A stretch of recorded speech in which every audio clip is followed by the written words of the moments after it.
Come on, Derek, we're going on the Brightline. Check this out.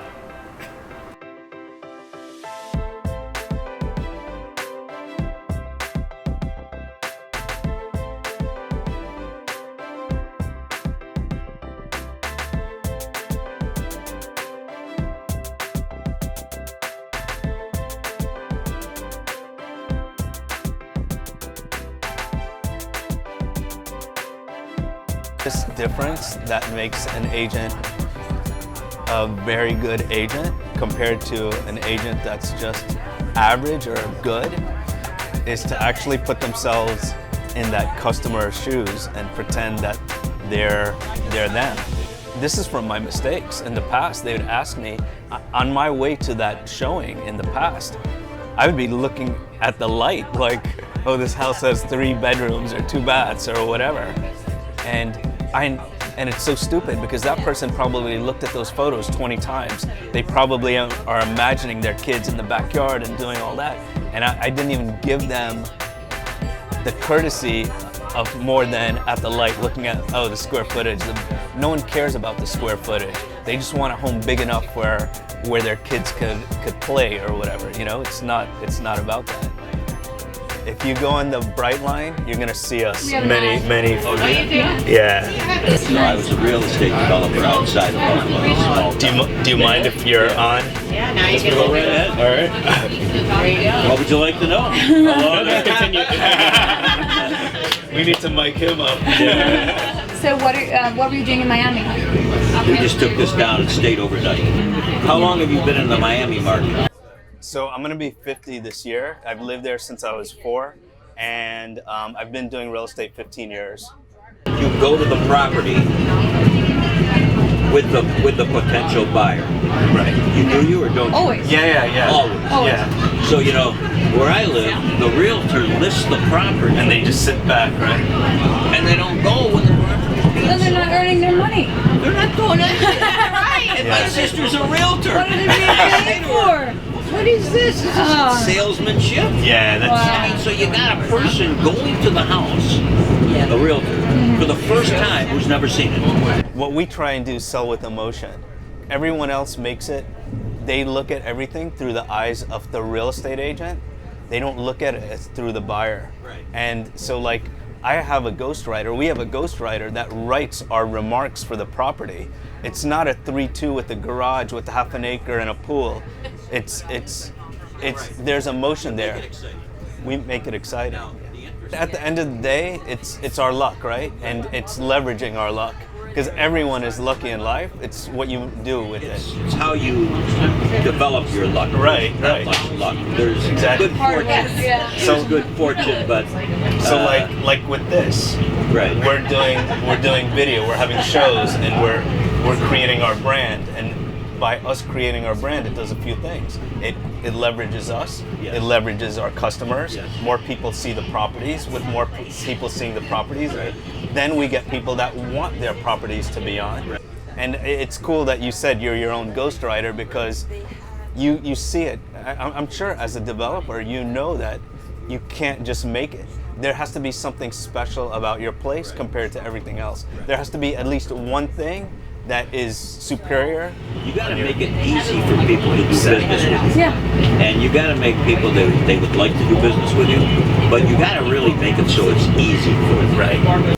Sorry, you got the old guy in the video. All right. He's talking about me. People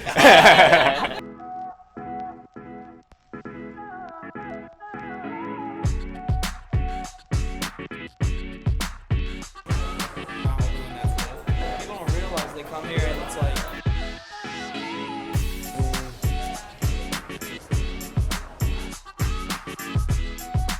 So today we're videoing like us at the different places by our signs. Great.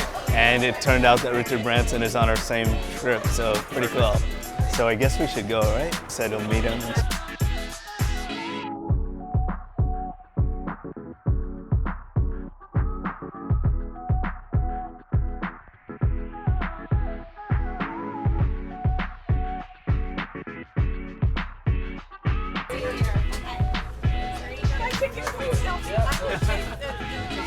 You guys to be in a selfie with him. That's how you.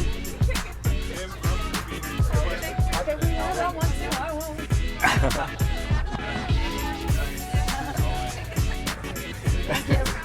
You did it, right?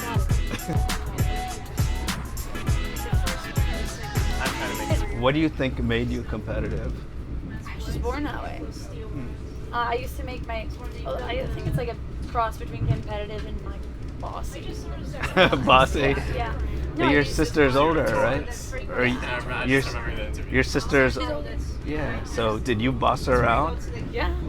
People always thought I was older, not because I didn't boss her. I mean, we would just like beat each other up all the time. We were we were crazy. That's what young girls normally do. Yeah. I told you we tied up a babysitter with a jump rope, right? Oh no. Yeah. Locked her in our basement, and our parents came home, and they Wow. Good thing that it's long. right. Wow, this is like scary a little bit from there to there. It's like it's gonna cut your head off or something. It was kind of cool. Anyway, he said it to so bad. One of my favorite teachers.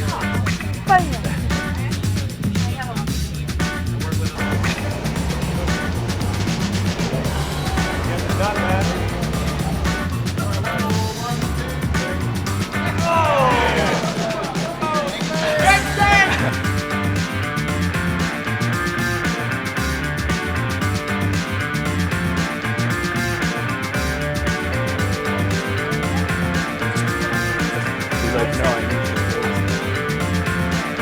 you. We had a team field trip today. And one of the things that we did, we try and be as creative as possible.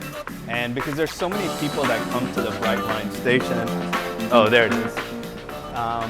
We figured that it's a great opportunity for people to see Compass, how much we care about people, and our ad. So we have an ad in Miami, Fort Lauderdale, and in West Palm Beach. And so we figured we'd see our ad in each place and experience the Brightline like everyone else does. And on the way back, Sir Richard Branson was on our ride back and took a selfie with Jade. I think it's a really cool thing in Miami. I think it's gonna help transportation in Miami a lot. Yeah, and one of the cool things too, what? Oh, I thought it was Like again? Like what the hell? And I wasn't wearing my glasses. I was like, yo. I mean, I love the fact that they're like airplane seats. They're pretty wide, and I mean the fact that you can get a non-stop from here to West Palm and have all you can drink and all you can eat snacks. Not real food, but snacks is amazing. I think it's like $40. It's super worth it. By the time you drive and park, you're already spending $40 on gas and parking anywhere, wherever you're going. So it's a great deal.